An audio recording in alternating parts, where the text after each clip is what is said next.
What's up, family? Welcome back to the Stop Sinking Show, where we go from struggle to flow.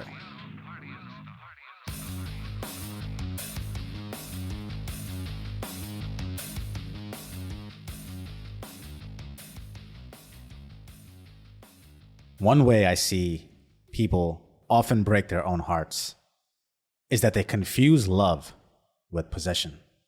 They think that if they love someone, and if someone to love them, that control over them goes hand in hand.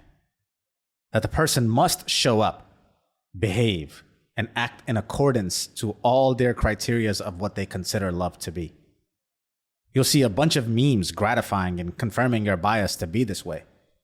Oh, just protect your peace and maintain your boundaries. As cute as this sounds, as good as it may make you feel in the moment, this lack of understanding that you bring to a relationship will cause you more pain and might leave you incompatible with most people in the world. Not everything is a boundary. Unless, of course, you come across someone who is willing to bend over backwards to appease you, to live in obedience to you. If what you consider love is a tyrant-slave relationship, then I'm sure there are a subset of people out there who will find some need that you fulfill for them, and they will do whatever it is that you require to have their own needs met. But if you think that's a recipe for happiness, I have some news for you. You might no longer be alone, but you will not end up with real, true company. I've seen this movie before. In the past generations, where our parents come from, many of them were in loveless marriages, many who didn't even seek their true selves outside of their relationship. And they might have tacked on years and years together. From the outside, they may look like they are together, but very few of them have real companionship in their later years. Many of them stayed because of financial security, because of stability, because of what other people think, because it's what they have learned to do and not question. They picked someone early on, or they were picked for them, and from that point onwards, they never let themselves stop and question what it is that they have agreed to. And in that relationship, they might find mutual benefit of some sort, and even that weak string of attachment was enough to stay together as the years go by. Many just showed up, performed their duties, and accepted the solid ground that it came with, even if their inner world was in turmoil. Now, for many of us today who grow old and are alone, even that empty compliance seems like an upgrade to our loneliness. And again, if that is what you are looking for, then you will find the options right out there for you. But what you won't find in that relationship is fulfillment, is real deep meaning, real connection, real love. It's just a life partner and a roommate who you have decided to coexist with. Someone you can own, who owns you, and you call each other companions. But what you really are participants in an arrangement.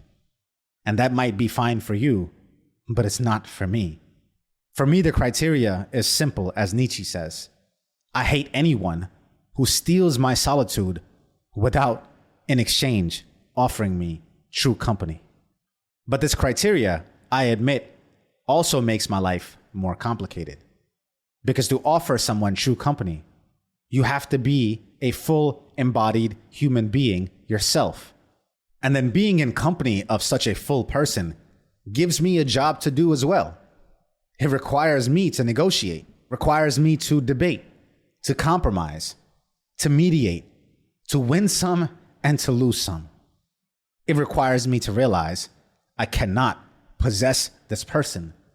I must accompany them in the person they are and the person they are becoming, to be there and celebrate 1,000 times that they die and awake as a new person. Many of which will force me to grow, force me to change my own ideas of love, my own ideas of what it means to be with someone. That's the real work, the real job, if you want true company. If instead, I find someone who will appease my every demand, I might find it momentarily pleasing, momentarily easy. I might not have to fight as many battles, but there will be an emptiness in our relationship that neither one of us can ever work to fill. Because the fill that they are getting from me and me from them is self-serving for both of us. There is no union in that. There is no us in that. When you find such a person, or when you look for such a person, or you are this kind of person yourself, it comes from a brokenness inside of you that has yet to be addressed. Somehow, somewhere, you learned to perform for love. Your idea of love that was adopted by you taught you to sing and dance to feel worthy of love, to bend over backwards for it. And then, because that's your idea of love, you go around and impose this on everyone else you meet. And why wouldn't you? If you're so willing to do everything that you can to change yourself for them, why wouldn't you also expect the same thing from them? This is what's called relationship compliance, as Hannah Fraser Moore puts it. It's a strategy to preserve attachment. It's not love. It's a conditioned response to limit unpredictability. It costs you your authenticity. It's not connection. It's survival through attunement. It's a way of trying to calm down your own nervous system. And for that, you're willing to pay any cost. And you will adjust your own truth. You will soften your presence. And you will pay the price for that attachment with your own authenticity. You will do anything to avoid being abandoned. What's worse is, you will impose this on other people. You will feel righteous about it when you do. You will feel as if this is how it should be. And if you are willing to do this, so should the other person. But this is not strength. It is not a skill. It's adaptation. And in this attempt to not be abandoned by others, you abandon your own self, your own needs, and call it love. You have defined devotion in this manner. This control becomes a strategy that then keeps buried the work you need to do within yourself. The shame that you hold around all that you are, that you feel is not worthy of love without performance. Instead, Cory Muscara says, instead of asking, will they approve of me? Ask yourself, will I stand by myself even if they don't? Because self-abandonment is a high price to pay for acceptance that will never be guaranteed anyway. You will chase your own tail and their tail your entire life. The criteria will keep changing. You will keep having to dance. Any acceptance you receive through this performance is really just a firm warning for you to recognize, a form of admonishment for you to take inventory on what it is that you are giving up in trade for this love. How much of you are you sacrificing? Approval isn't freedom, he says. It's a cage with warm blankets. When you prioritize approval over authenticity, you outsource your worth.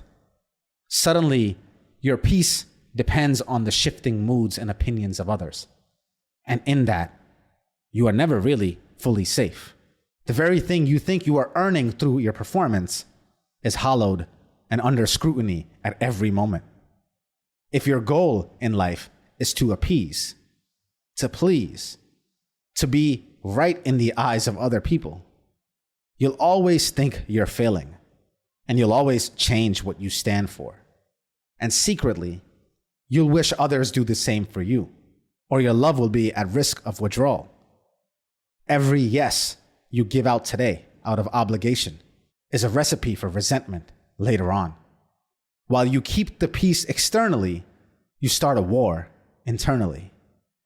This people-pleasing does not build real connection. It builds fragile relationships that are held together by the thread of self-sacrifice. If your only goal is to not end up alone, and any company is good enough for you, continue as you will in the self-deception that you take part in the possession you confuse love to be.